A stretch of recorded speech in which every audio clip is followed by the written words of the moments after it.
Week 15 of the NFL season. Just 4 more weeks of the regular season.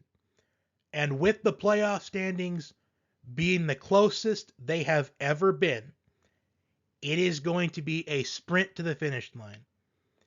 With 30 of the 32 teams still with playoff hopes, there is no margin for error at this point in the year.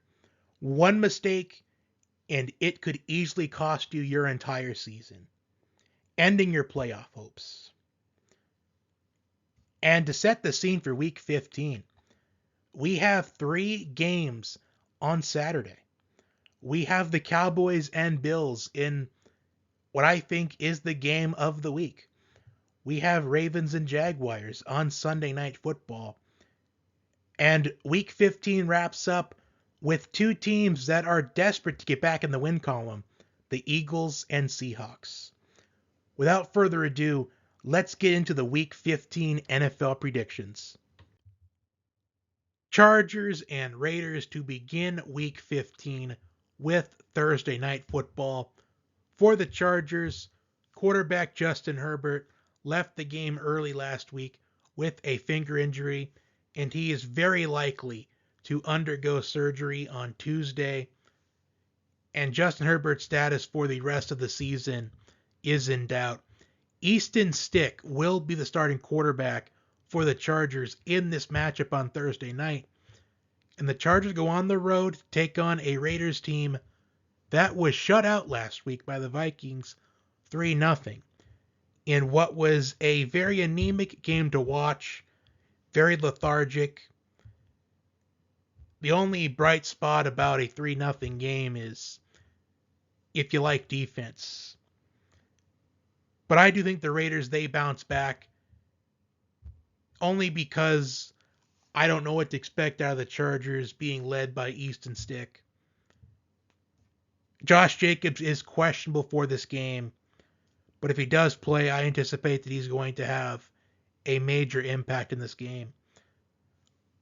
But if there was a candidate to have a 13-10 game this week, I think it's this one. With the way both offenses have played in the last week, I think there won't be many points scored in this game. Although I thought the same thing about Patriots and Steelers last week. But I do think this time it'll be a low-scoring game. And the Raiders, they win in what is a candidate to be your 13-10 game of the week. I do think both the running backs, Austin Eckler and Josh Jacobs, they score a touchdown this matchup. Vikings and Bengals in the first of 3 Saturday games. And this is a matchup between 2 teams that have had an up and down season. The Vikings getting off to a slow start, losing Justin Jefferson for multiple games. Kirk Cousins out for the year with an Achilles injury. Cam Akers, who they traded for early in the season, out for the year with an Achilles injury. They trade for Joshua Dobbs at the trade deadline.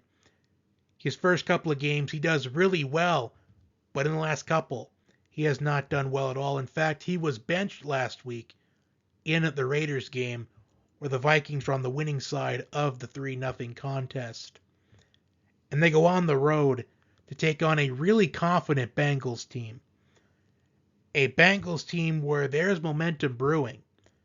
Jake Browning is getting acclimated in the Bengals offense. And it's unknown, at least right now, if Dobbs will be the starting quarterback on Saturday's game, or will they turn to Nick Mullins? I do think either way, I like the Bengals in this matchup. I like the confidence that they have right now. Joe Mixon has really been playing well throughout this stretch for the Bengals, as I believe he has a touchdown in 5 of the last 7 games or 6 of the last 7 games. Joe Mixon, fairly reliable to score a touchdown in this game. And I think the Bengals, they continue the momentum they are on. As for the Vikings, things are just starting to go downhill for them. The second of 3 Saturday games, Steelers and Colts. Both teams on the losing end last week. Steelers to the Patriots on Thursday night, and the Colts to the Bengals on the road. And this matchup comes down to one simple thing for me. As much as I do acknowledge and respect that Michael Pittman has been consistent throughout the season, Gardner Minshew has been playing well. Mitch Trubisky will be the starting quarterback for the Steelers in this matchup. And Trubisky, he has had positive and negative moments throughout his career. But I'm going to completely leave out the quarterbacks in this matchup, as I think the top factor in this matchup for me is which team will be able to run the ball better in this matchup. Najee Harris and Jaylen Warren on the Steelers, and for the time being, Zach Moss for the Colts, as Jonathan Taylor's status is unknown for this game with the thumb injury. But the Colts defense, they have given up quite a bit of yards to running backs, especially last week to Joe Mixon and Chase Brown. Chase Brown with multiple long plays for the Bengals last week. And I anticipate the Steelers completely relying on Najee Harris and Jaylen Warren in this matchup, as we saw Trubisky really struggle last Thursday against the Patriots.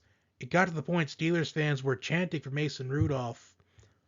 But I think the Steelers bounce back.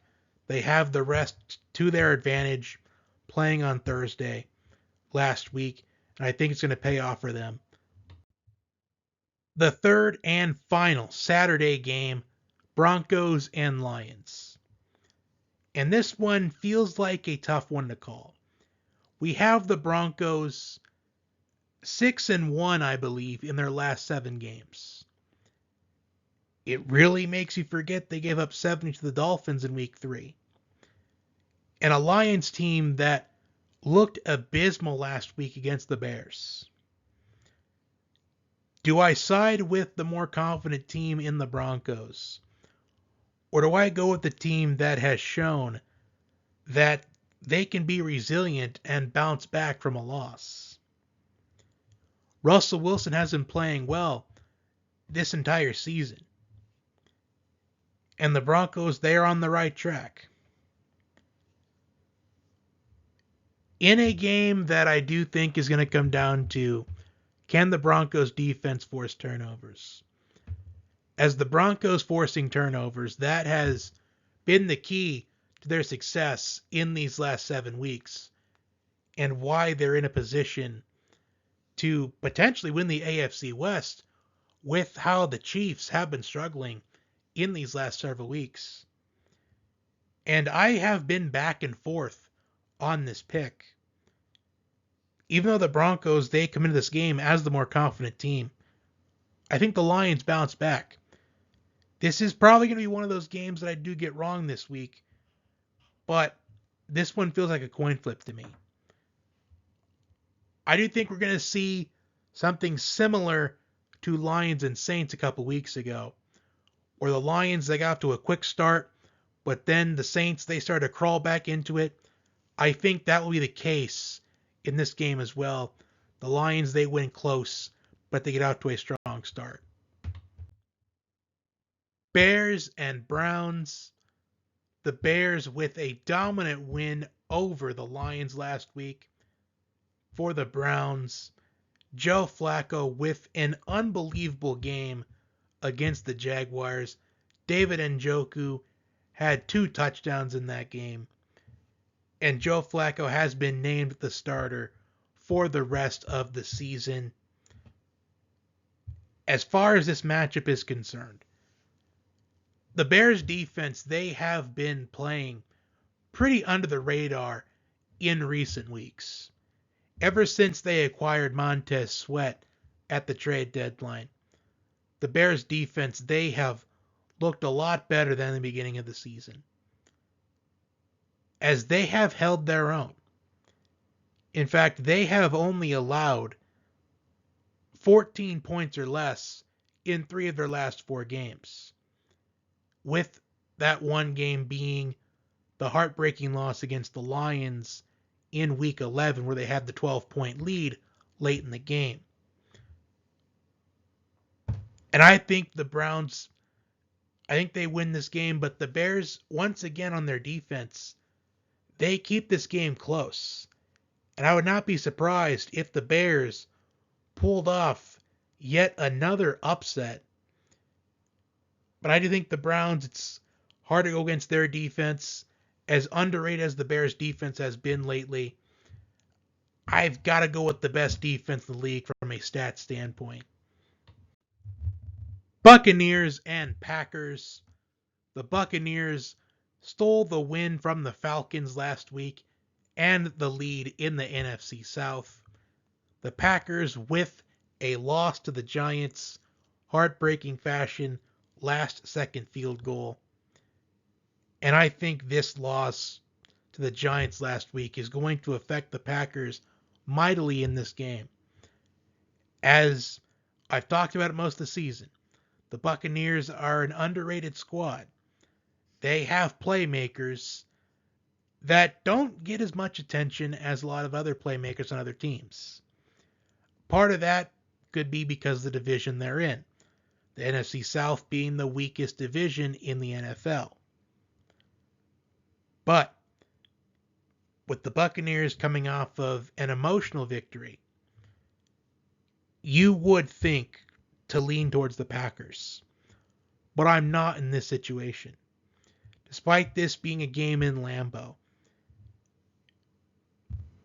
the Packers defense, they do have flaws, and the Giants, they exposed those flaws on Monday night as Joe Barry has caused frustration for Packers fans.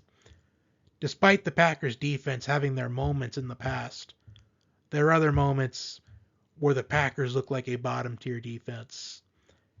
And I think Mike Evans has a bounce-back game in this matchup. And I think the Buccaneers, they pull off the upset. Texans and Titans.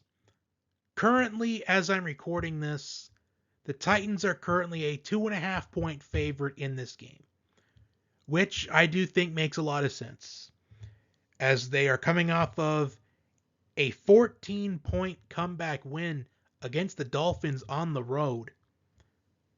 C.J. Stroud's status is in question for the Texans. Nico Collins' status is also in question. Tank Dell was ruled out for the season a couple weeks ago. And if C.J. Stroud does end up starting in this game, I anticipate this being potentially a pick'em or the Texans being a 1 to 1.5 point favorite. Because of how good C.J. Stroud has been through most of the season, I do think that his impact could impact the spread for this game in that kind of measure. But I think either way, whether C.J. Stroud is playing or not, I would pick the Titans to win this game. As the Titans, they are the most unpredictable team in the league. As one week they're losing games to teams that you don't necessarily expect, and the next week they're winning against teams you don't expect. Plus, Derrick Henry against the Texans. It is always a masterpiece, and I anticipate another masterpiece from Derrick Henry against the Texans, as historically he has big performances against the Texans. I anticipate another one. I think the Titans, they win this matchup. And if C.J. Stroud does play in this game, potentially an upset. But right now, it's not an upset. Jets and Dolphins. We saw these two square off on Black Friday a couple weeks ago. And the Dolphins won in dominant fashion. Their defense dominant from start to finish. But this Jets team is much different than the Jets team the Dolphins saw on Black Friday. Zach Wilson is back under center for the Jets. And the Jets are coming off of a confidence-building win, a dominant win over the Texans. CJ Stroud left the game in the fourth quarter, but the Jets were already winning in dominant fashion. And now they go on the road to take on the Dolphins. A Dolphins team that was up by 14 late, but let the Titans just crawl back into the game and end up stealing the win. And I do think the Dolphins bounce back. However, this matchup this time around is going to be a lot closer than what we saw on Black Friday. I think the Dolphins win, but the Jets, I think, are going to cover in this matchup, as I am having a hard time passing up picking the Jets to cover in this matchup. And I think you should consider the points here for the Jets, as I suggested that last week, and not only did the Jets cover, but they won outright. And I think we're going to get another Jets cover this week, but the Dolphins win. Chiefs and Patriots. The Chiefs are desperate for a win, currently on a 2-game losing streak. They've lost 4 out of their last 6. Patrick Mahomes was shown being angry and frustrated, screaming at the officials, asking about the call on Kadarius Toney, where he was lined up offsides, which wiped away the go-ahead touchdown for the Chiefs in that ball game. And now they go on the road to take on a Patriots team that is well rested, playing on Thursday night last week. But I do think the rest factor is not going to matter for the Patriots. I do think the Chiefs, they should win this game pretty handily. In fact, I think it is fair to give the Chiefs an ultimatum here. If they can't beat the Patriots by at least 14 points, and 14 points, it may feel pretty generous, with the Patriots being only a 3-win team, despite it being a road game. If they can't win against the Patriots by at least 14 points, I think it's fair to say the Chiefs' season is over and they're not going to repeat. It is kind of a harsh reality, but I do think that is the case. As the Chiefs, their offense just has looked completely anemic for most of the season, if not the entire season. The only good game offensively they've had essentially is against the Bears and, to an extent, the Chargers, as they put up at least 31 points against the Chargers back on October 22nd. Other than that, their offense has looked pretty anemic the entire year. And hopefully for the Chiefs and their fan base, this is a get-right game for them. As I thought a get-right game for them was going to be against the Raiders, which it kind of was to an extent, but they didn't look as dominant as I thought they were going to. But hopefully this is that get-right game for them. As the Chiefs, they've been an exciting team to watch, but this season, completely anemic. Giants and Saints. The Giants have won 3 games in a row. A sentence that I never thought I would be saying at any point in the season. But here we are. The Giants being led by Tommy DeVito, the latest quarterback to become an internet sensation, as there has been quite a few of them over the years, and Tommy DeVito is the latest one. And rightfully so, the Giants have won 3 in a row. Ever since he became the starter of the Giants, they have been able to win games. Even before that, the Giants have shown that they have been able to be competitive in some games. As in the majority of them, they have been well defensively, but the offense just couldn't get things going. And I do want to pick the Giants to win this matchup, but I'm worried the second I pick the Giants, right when I start to get sold on them, they're going to let me down. And I'm kind of doing Giants fans a favor here. But I'm going to pick the Saints. I do think the Giants, they do get humbled a little bit in this game, as the Saints offense, ever since the first quarter of the Lions game a couple weeks ago, their offense, they have looked much better, and their offense runs through Alvin Kamara. And I do think Alvin Kamara, he does have A bounce back game to his standards based off of since returning to the Saints lineup. And it was not the best game for Kamara, but I do think he bounces back this week in a Saints victory.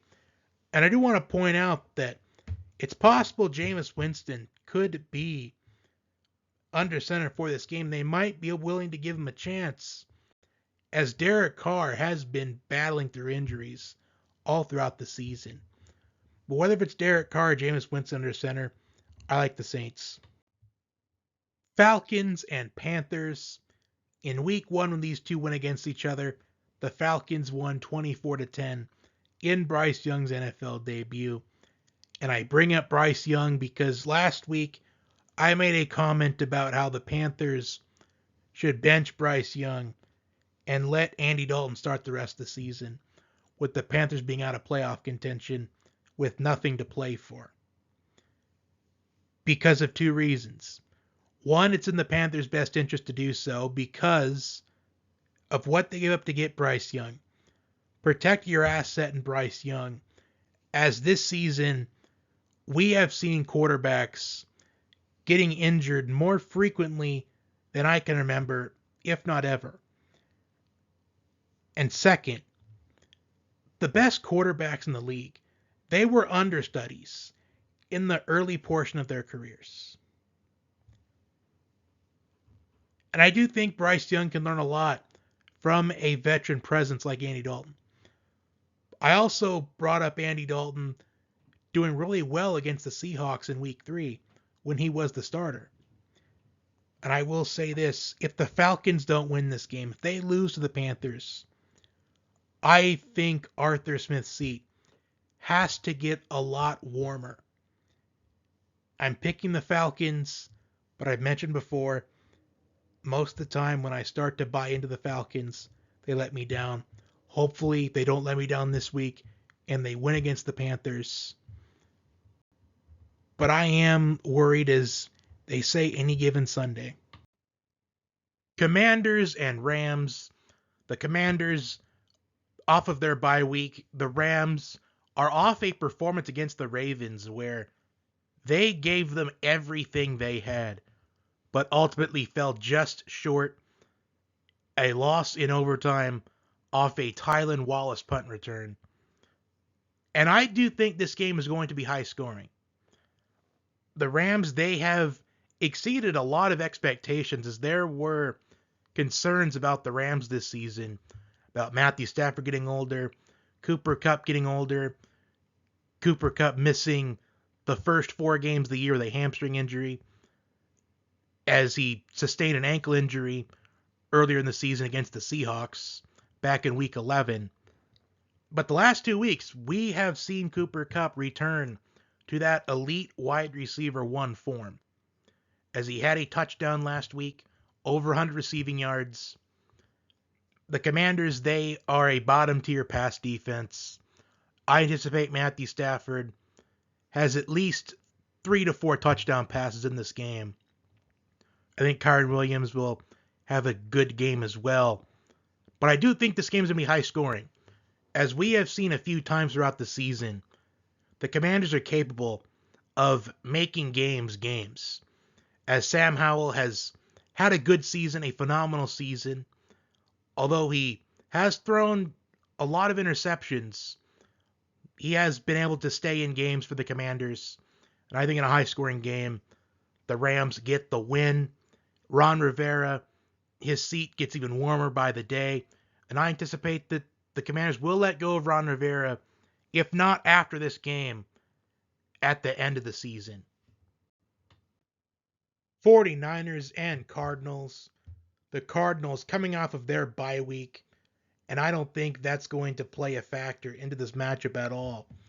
As the 49ers, they look like the most complete team in the NFL right now. The 49ers have looked so dominant these last few weeks. I forget they went on a 3-game losing streak going into their bye week. But credit to John Lynch, though. Being able to pull the strings to get Chase Young, to pair up with Nick Bosa. The 49ers, they have not looked back since their bye week, since the trade deadline. winning in dominant fashion in each of their games. And I think that continues. No offense to the Cardinals or the Cardinals fan base, but I don't know if there's really much for me to talk about here. Although I will acknowledge when they played earlier in the season, the Cardinals, they did hold their own for quite a bit of time, but this 49ers team, they look a lot better than what they did earlier in the season. And I think the 49ers, they once again win a game in dominant fashion. Cowboys and Bills, both teams are coming off of wins last week. Cowboys over the Eagles, Bills over the Chiefs on the road in what was, I felt like, a must-win game for the Bills. And you can blame controversial officiating all you want, but the truth of the matter is the Bills held the Chiefs to 17 points. And when you hold a high-octane offense like the Chiefs to 17 points, you have a really good chance to win that game. And I feel like no matter which way I go for this game, I feel like it's a trap either way. Right now, the Bills are a 2.5-point favorite, and I completely understand why they are, even though the Bills have looked lackluster almost this entire season, offensively. They have the confidence-boosting win over the Chiefs last week. They're at home, and they always say the home team gets about 2 to 3 points in their direction. The Cowboys are on the road for the first time in almost a month. Their last 3 games at home, where we've seen the Cowboys score 30-plus points in 7 consecutive home games. And they're on the road for the first time in nearly a month. But the last time that I made a statement like that, and I feel like it could be a potential trap for the Cowboys, was back in Week 11, and the Cowboys ended up dominating that game anyway. I'm going to pick the Cowboys.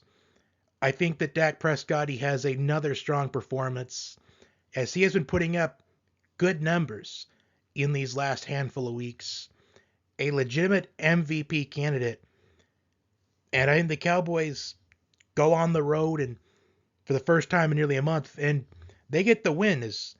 I don't know what to think about the Bills still, as the Bills, they have looked lackluster offensively nearly the entire season. At least the Cowboys offense, I've been seeing them move the football really well and scoring points compared to the Bills offense this entire year. Ravens and Jaguars, Sunday night football. The Jaguars have lost 2 in a row. Trevor Lawrence did give it a go last week against the Browns after he sustained an ankle injury in the game against the Bengals the week prior after Walker Little stepped on his ankle accidentally. But he did give it a go. He attempted 50 passes. He threw 3 touchdowns. He displayed his toughness to his teammates, and it's going to go a long way. And he gained a lot of respect from his teammates in the locker room. And now the Jaguars go up against the Ravens. The Jaguars looking to get back on the winning path, and they take on the best team in the AFC right now. The Ravens are atop the AFC standings, and I've felt like the Ravens have been the favorites in the AFC for at least 6-7 weeks now. And it's very hard for me to go against the Ravens with how successful they've been. And the Ravens, they could have a couple more wins to their win column, but lack of coaching decisions by John Harbaugh has cost the Ravens at least 1 game, maybe 2. And if a few things just went differently in their games, the Ravens, they could easily be undefeated right now. As the Ravens, they don't have a game where they've lost by double digits.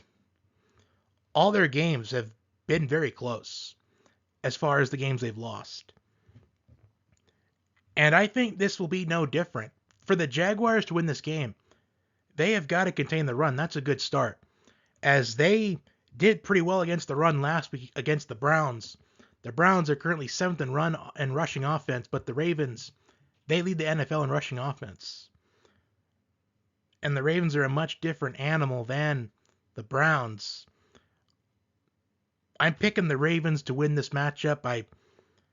It's hard for me to go against the Ravens with how well they've been doing so far this season. And we've seen the Jaguars overcome adversity in the last couple of seasons, especially earlier this season when they started off 1-2. But then they got on a hot streak. Then they've now lost 2 in a row, and I think it is going to be 3 after this game on Sunday night against who I think is the favorite to represent the AFC in Las Vegas. Week 15 wraps up with Monday Night Football, Eagles and Seahawks, a matchup between two teams that are desperate to get back in the win column. Eagles have lost 2 in a row. The Seahawks have lost 4 in a row. And every single week I talk about which Seahawks defense is going to show up. I am anticipating that this is going to be an offensive battle. I think there will be a lot of points scored in this game, even though a lot of the times for primetime games, there isn't that many points scored. But I do think that we are trending in a direction in primetime games where we are going to get a high-scoring game. And it's been happening a lot more recently, and I think it's nothing different. It just comes down to which defense do I think I can trust more to make stops on defense. As both of these teams throughout the season, they have had their difficulties. But I trust the Eagles defense more in this matchup as they have been making more stops on defense than the Seahawks against much tougher competition than the Seahawks. And I'm going to pick the Eagles in a high-scoring game to get back on the right track, as the Eagles, they need to get back in the win column now. Well, both teams do, but with the Eagles standards they set for themselves, being the defending NFC champions, they need to stay in the hunt in the NFC East. As the Eagles, they do control their own destiny in the division, despite trailing the Cowboys right now. But I think the Eagles get back on the winning track with a win on the road. And that will do it for my Week 15 NFL predictions. Comment your picks down below. Like, share, comment, and subscribe. Enjoy the games this weekend. Until next time.